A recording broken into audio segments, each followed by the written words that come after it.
Ito na guys yung ating mini trapand. So ito medyo madumi na, pero ngayon lilinisan ko muna tapos papalitan ko ng trapand yung mas malaki. Ang laman nito ay tilapia, kaso mahirap siyang limasin kapag tabo-tabo lang, kaya gagamit ako ng water pump.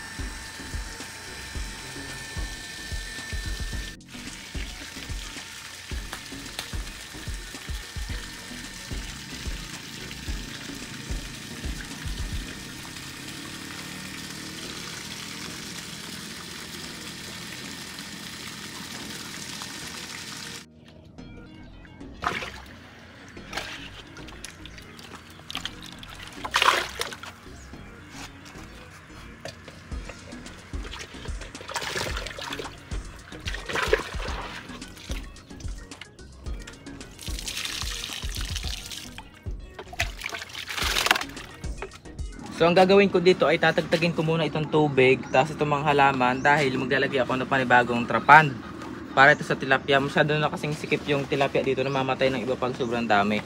Itong in-order ko ngayon mas hindi siya malawak pero malalim. Nasa 2 feet ito, doble siya ng taas itong isa. Ito yung mga halaman, naalisin ko na muna din para hindi magsikip. Yan. Tapos yung mga trapand nga pala na nilagay ko dito, itong isa na to, na-testing ko na lang siya almost mga 5 months na rin siguro. Tapos ngayon okay pa naman. Tinesting ko talaga muna bago ko siya gawa ng mas malaki. Baka kasi pabutas-butas. Pero mga tumagal na rin naman yung tilapia, hindi naman siya nabubutas. Nakailang palit na rin ako ng tubig dito. Okay naman pala, matibay din naman yung trapal. Kaso sikip.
ito na guys, ngayon tapos na yung ating mini solar trapand.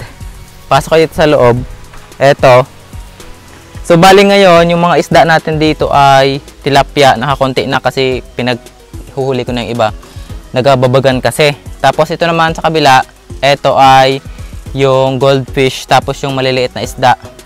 Meron ako dating panglagay dyan, kaso namatay yung ibang ibang koi. Ito namatay sila sa hindi ko alam kung bakit namatayan. Nasa timba siya nakalagay. Mainit siguro yung tubig na nilagay ko. Hindi ko pa kasi naisalin dito. Kinabukasan ko pa siya nilagay.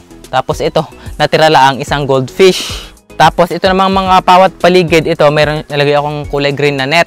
Mamaya papakita ko sa inyo magkano yung price nito. Tapos ito naman taas, meron siyang itim na net. Tapos meron pang isang layer na tela na kulay itim. Tapos yung pinakataas ay yung isa pang net na UV protection katulad nito. Yon, ito UV protection na to, yung pinakita ko dati sa vlog. Tapos ito namang mawat gilid, ito dito, meron ako ditong solar aerator. Ito siya solar aerator, ito.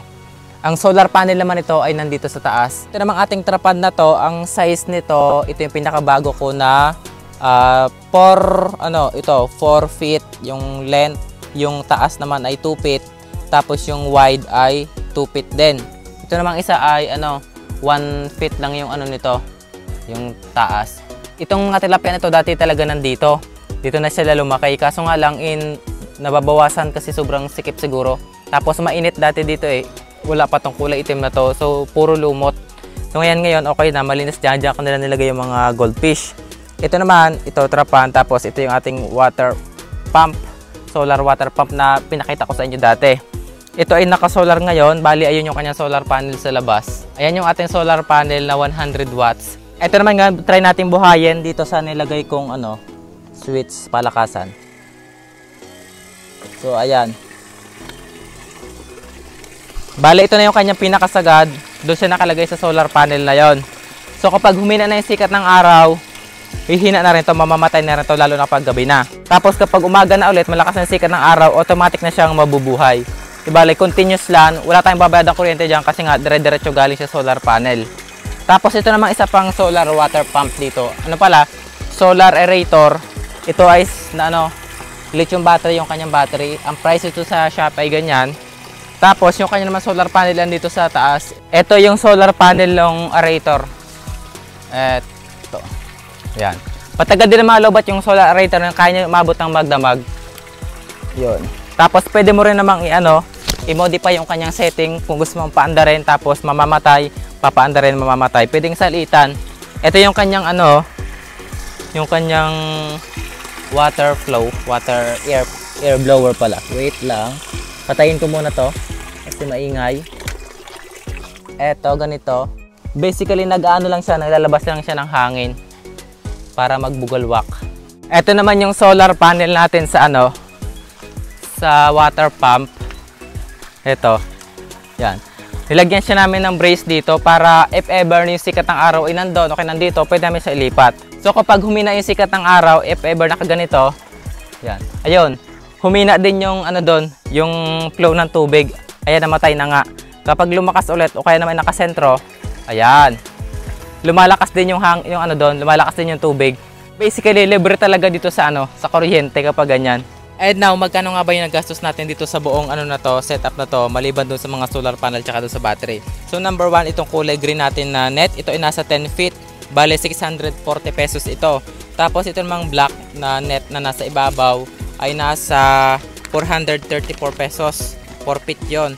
Tapos itong kulay black naman na ito, itong UV net, ito ay nasa 240 pesos, 2 meter by 4 meter ang sukat noon. Tapos itong trapand na nasa loob itong trapand na kulay dilaw na to, ang price nito ay nasa 550 pesos. Ito naman kulay puting trapal, nasa 629 pesos.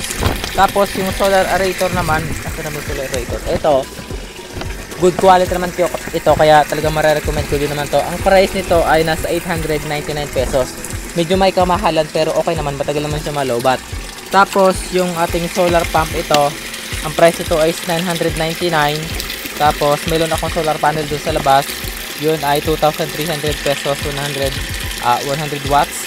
Tapos meron tayong controller dito, yung pang-control ng lakas. Ang price niyan ay 256 pesos. Bali, ang gastos dito lahat ay nasa 6,957. Hindi pa kasama dun yung mga isda. So, minimum pa lamang yun. Yun, medyo mahal din yung nagastos dito. Pero okay din naman.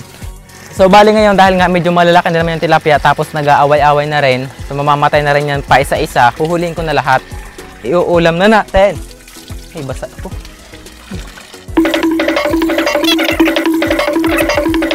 Oh.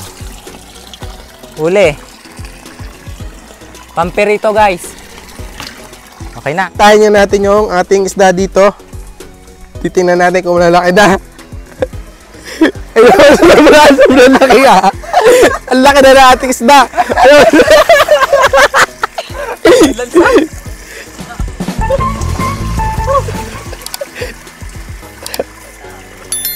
Bili na kayo, guys.